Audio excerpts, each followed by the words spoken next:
ناظرین، اللہ تعالیٰ کا ایک میکانزم ہے، ایک نظام ہے، اور اس نظام کو اگر ہم سمجھ گئے نا صاحب تو یقین مانیے پھر کبھی بھی ہماری زبان کے اوپر کوئی شکوہ نہیں آئے گا۔ اللہ تبارک و تعالیٰ کبھی دے کر، بہت دے کر بھی آزماتا ہے، اور کبھی لے کر، بہت لے کر بھی آزماتا ہے۔ کبھی اللہ تبارک و تعالیٰ آپ کو مال دے گا، دولت دے گا، شہرت دے گا، عزت دے گا، پتہ نہیں کیا کچھ آپ کو دنیاوی نعمتیں مل جائیں گی، لیکن اس کے باوجود جو ہے آپ کو ایک ایسی آزمائش میں مبتلا کر دے گا کہ آپ کو معلوم ہی نہیں ہوگا کہ آپ ایک ایسی غفلت کی دنیا میں چلے جائیں گے جہاں آپ اللہ تبارک و تعالیٰ سے غافل ہو جائیں گے۔ یہ آزمائش کی ایک صورت ہے ناظرین، اور کبھی کبھی ایسا ہوگا کہ سب کچھ دینے کے بعد اچانک آپ سے تمام چیزوں کو چھین لے گا، ایک لمحے میں چھین لے گا، آپ کو لگے گا پتہ نہیں کیا ہو گیا ہے۔ یہ بھی اللہ کی طرف سے جو ہے ایک امتحان اور آزمائش کی صورت ہے۔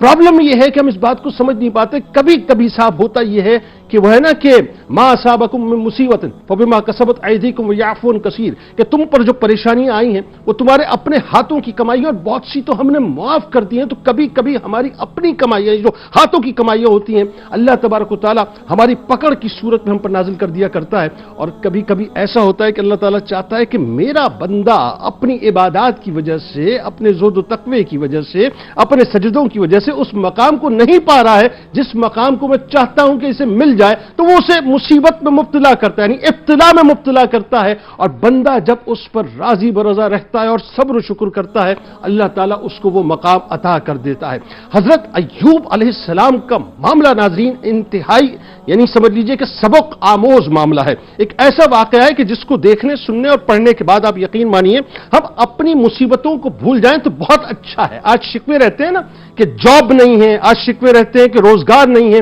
آج شکوے رہتے ہیں کہ اولاد نافرمان ہو گئی ہے، آج شکوے رہتے ہیں کہ صاحب عزت نہیں ہے، توقیر نہیں ہے، نعمتیں چھن گئی ہیں، نعمتیں نہیں آئی ہیں، بیماریوں نے گھر کا رخ کر لیا ہے، سب کچھ تباہ و برباد ہو کے رہ گیا ہے۔ آئیے ذرا حضرت ایوب علیہ السلام کی بارگاہ میں چلتے ہیں۔ معلوم ہوتا ہے کہ اللہ تبارک و تعالیٰ نے آپ کو دنیا کی ساری آسائشوں سے نوازا تھا، یعنی اللہ تعالیٰ نے آپ کو بہترین کاروبار، اور کاروبار بھی ایسا کہ پوری امپائر آپ کے پاس تھی، آپ کے پاس گھروں کے گھر، محلات کے محلات موجود تھے۔ عالم یہ کہ اللہ تعالیٰ نے اولادوں کی کثرت آپ کو عطا فرمائی تھی۔ روایتوں میں آتا ہے کہ 7 بیٹیاں اور 7 بیٹے آپ کو عطا فرمائے تھے۔ روایتوں میں یہاں تک آتا ہے کہ جانوروں کی ایک تعداد تھی، یعنی ایک ان گنت کثرت آپ کے پاس موجود تھی، اور روایتوں میں آتا ہے کہ اللہ تبارک تعالیٰ نے آپ کو بے انتہا زمین عطا فرمائی تھی، اور اس کے ساتھ ساتھ حسن و جمال سے بھی آپ کو نوازا تھا۔ یعنی دنیا کی کوئی بھی نعمت ایسی نہ تھی جو آپ سوچے اور تصور کرے اور وہ حضرت ایوب علیہ السلام کے پاس نہ ہو۔ یعنی یوں کہہ لیجئے کہ انبیاء کرام علیہ السلام میں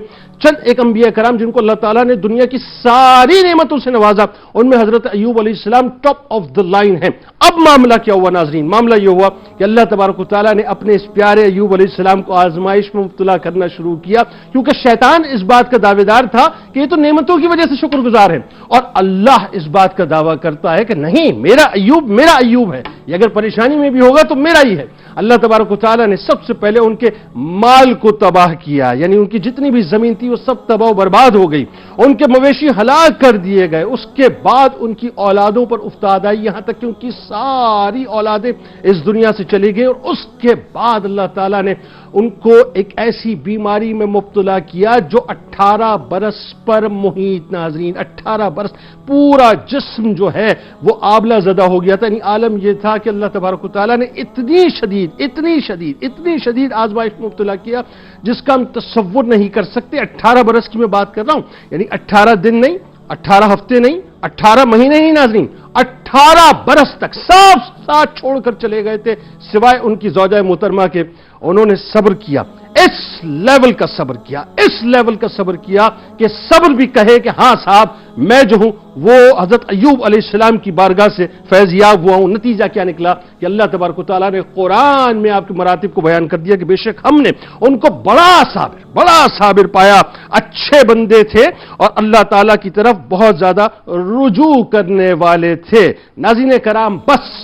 معلوم یہ ہوا کہ اس صبر کی بنیاد پر اللہ تبارک و تعالیٰ نے ان کو وہ مقام عطا کر دیا کہ جو کچھ لیا تھا اس سے دگنا، اس سے کئی گنا زیادہ عطا کر دیا، مال بھی دے دیا، اولاد کی بھی فراوانی ہو گئی، حسن و جمال بھی مل گیا، صحت بھی مل گئی۔ یعنی جب بھی آپ کو، بس آخری جملہ ادا کر رہا ہوں، آپ کو جب بھی مصیبت کے بارے میں پتہ چلتا نا کہ یہ افتاد میرے اوپر آ گئی، آپ کو پتہ ہے آپ کیا فرماتے تھے؟ آپ فرماتے تھے پہلے تو آپ اللہ کی حمد بیان کرتے تھے، اس کا شکر ادا کرتے تھے، اور اس کے بعد آپ فرماتے تھے کہ میرا کیا تھا،